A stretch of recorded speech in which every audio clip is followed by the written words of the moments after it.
So sa atin pong video mapanood mga kabaybayan, ito po yung sa panahon ni Tatay Digong, Rodrigo Duterte, na project niya sa kanyang pangangasiwa noon sa ating bansang Pilipinas, ang tinatawag na BELD program. Ito po yung Team RT7 mga kaibigan na from Del Monte or San Jose, Del Monte, Bulacan, via Tungco and then dito sa Fairview hanggang sa dito sa kabaan ng Commonwealth Avenue. Ito na po yung kasalukuyang ating makikita. Nakakalungkot man sabihin, pero natigil po ang trabaho kasi kung ikumpara natin noong panahon na aktibo pa pong ginagawa ang project na ito ni Tatay Digong na sa bahagi ng kanyang BELD program, ngayon po ay wala ka na makikita ng mga tao diyang gumagawa. So nakakalungkot po po ang kabayan kasi nahinto po ang project na ito na hindi sana ay matapos na ito dahil andyan ating makikita, andyan na po yung release ng train, may bakod na po at kailangan na lang siguro dyan bagon at ang mga station na lugar na sana matapos na.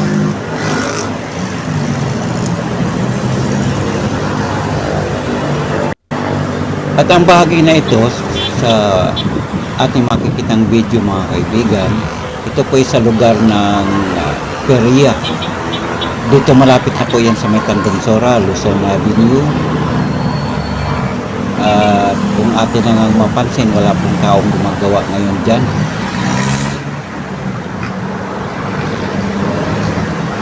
Ito sa ating parting kanan mga kapatid, kung inyo makikita, ito yung papunta ng Fairview.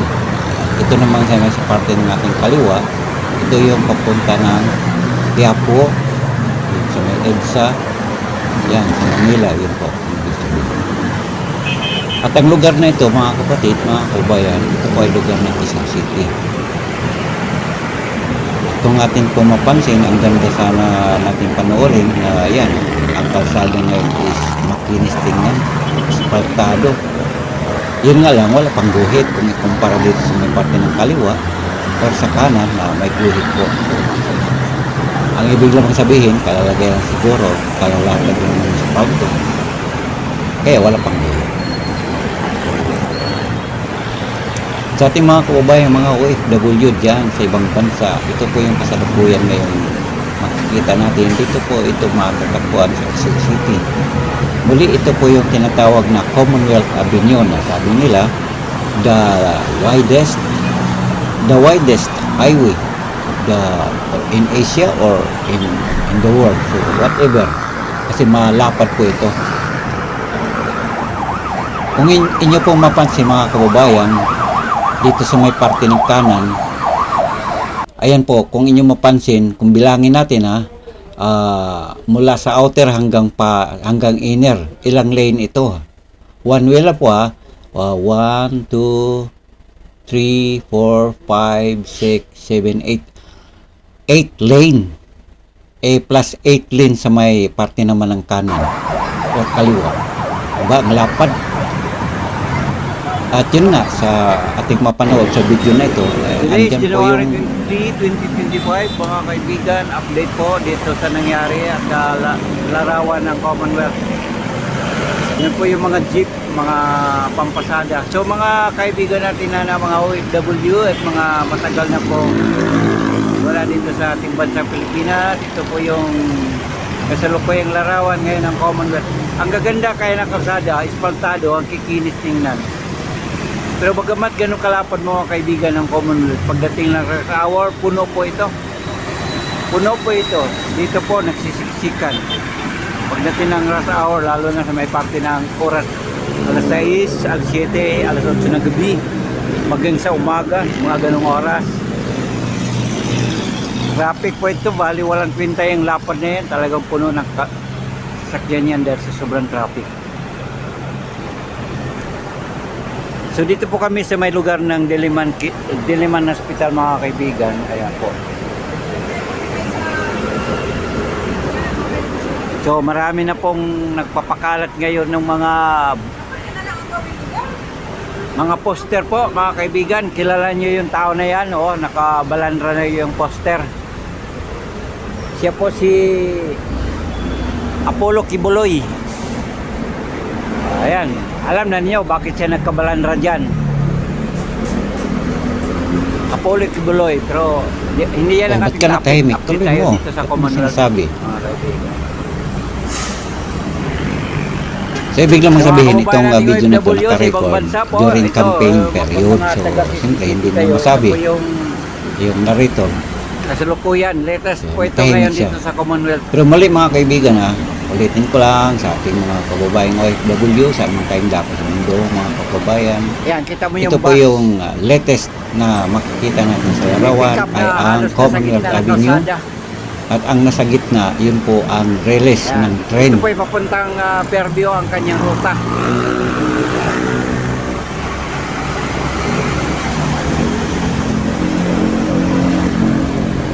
So yan po mga kaibigan. Salamat sa inyong pagsuporta at subaybay. At ang sa tawag aking na to channel. mga kababayan, At ito inyong po yung pag-subscribe. MRT7. Don't forget to click lang yung ating bell icon sa baba for more for update sa at ma-notified po kayo sa ating bagong video may upload. Maraming salamat. Magandang araw po at bye-bye na.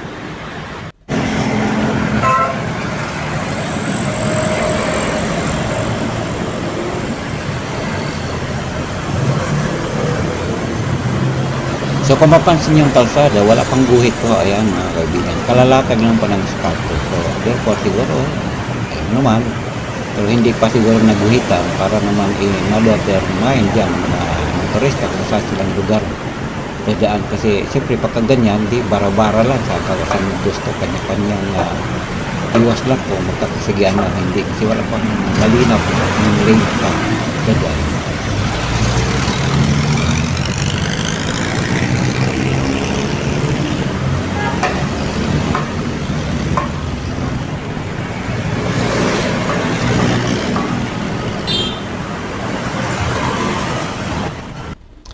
So yun, kung napansin niyo yung may sumasakay, ayan po ang jeep. Ang jeep po mga kaibigan, minto po siya sa halos gitna na po. At kita mo naman yung sumasakay. Ang sumasakay lang, ingat lang kasi medyo matatawa nga lang naman tayo. Pero yun talaga ang buhay ng Pilipinas. Yun po ang natawag natin dito na jeepney. Yan. Wala namang nakalagay dyan na talagang loading or unloading, pero whatever, nakasanayan na po ng ating mga kababayan at sanay na rin po ang ating mga pasahero na makikipaghabulan sa mga jeep, taxi or bus, lalo na pagdating ng rush hour kasi siyempre madaming pasahero, konti ang masasakyan. Kung may masasakyan man is puno na. So ayan po, ang jeep naman dapat itabi-tabi niya ng kaunti dahil delikado po yung may kasunod. Budyo, nagbigay galang na lang po, minto siya at mapagbigyan yung mga sumasakay. Ayan po. Hop, sakay. And then, takbo na po yan. Ayan. So, ganun lang po yan. Anyway, nasanayan na lang po, kagaya nitong isa, mga kababayan. Naglalakad na lang po siya papuntang tabi. Right, so, muli, magandang araw po sa ating lahat mga kababayan, OFW, sa ating mga kababayan, isang lahing Pilipino sa mga kaindako sa mundo mga kababayan. Muli ako po ay kinakagalak na sabihin sa inyo na ito po yung MRT7 na bahagi po sa Bell Project na programa po ng dating presidente nating Digong Duterte sa kanyang pamamuro noon na ngayon po ay malungkot man natin sabihin ay nahinto po. Sa anuman sa kadahilanan, maaari siguro naman, hindi gagalaw ang isang sasakyan kung walang gasolina. Ganun din po naman, walang gagalaw kung walang sweldo. Walang gagalaw kung walang tao. At lalo na, hinto ang project kung wala ng sponsor. Yun po, yun mga kabayan. At ito, kagaya nitong jeep. Ayan po ang jeep. Pwede siya. Anong ginagawa niya dyan? Ayan po. Anong ginagawa mo dyan? Hoy!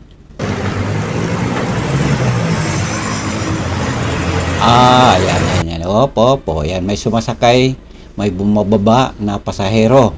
Ingat na lang kayo dyan. Ingat. Baka mahagip ha. Ingat. Sus naman. Anyway, sige, tuloy lang tayo.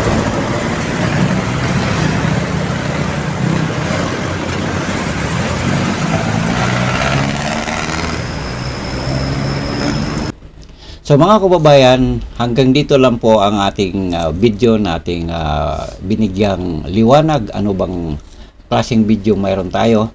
Subalit mga kaibigan, yun po yung aking pinaka-topic dito ay itong MRT-7 po.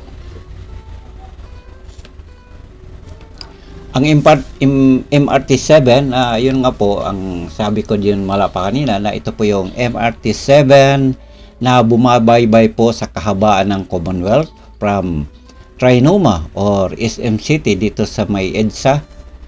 Bumabaybay po yan dito sa North Avenue, tawid sa Quezon City Circle, and then mula sa Quezon City Circle, yun na nga po ang Commonwealth Avenue. Yun po ay diretso hanggang sa may San Jose del Monte, Bulacan. At sana nga po kung ito naman sana ay matapos na, di ba mga kapatid, mga kababayan, kung ito na po ay matapos na, ay kaganda sana nating pakiramdam dahil siyempre maliban sa pagdating sa rush hour traffic, pag ikay nakasakay ka ng jeep, lalo na sa bus, ay talaga namang mabagal ang biyahe. Sa mga naghahanap buhay, nagtatrabaho at nag-aapura sa oras, maganda sana ang train na ito kung magagamit na dahil siyempre kahit paano mabilis. Kasi wala naman traffic dito, sarili nilang release eh. Pero ganoon pa man, nahinto pa ang trabaho, sa anumang kadahilanan, alam mo naman pagka sabi nga, kung ang sasakyan walang krudo, walang gasolina, hindi tatakbo. Lalo na ang tao, walang gagawa dyan kung walang maisweldo, walang magpapasweldo. At number 1 dyan ay kung walang pondo, walang nang trabaho. Stop ang proyekto. So, yun po mga kaibigan. Ngayon ay ang namumuno na po sa ating bansang Pilipinas ay si PBBM, si Bongbong Marcos baga mga kababayan. At alam naman natin kung anong nangyari ngayon sa ating politika. Noon, kaibigan, ngayon ay nag-away-away na. So, siyempre, sa madalit sabi, apektado po ito sa kaguluhan ng politika. Alright? So, alam mo naman, pagka hindi niya proyekto, either pagbigyan or either hinto or patuloy ang trabaho. Pero ganun pa man, ganun talaga ang buhay Pilipinas.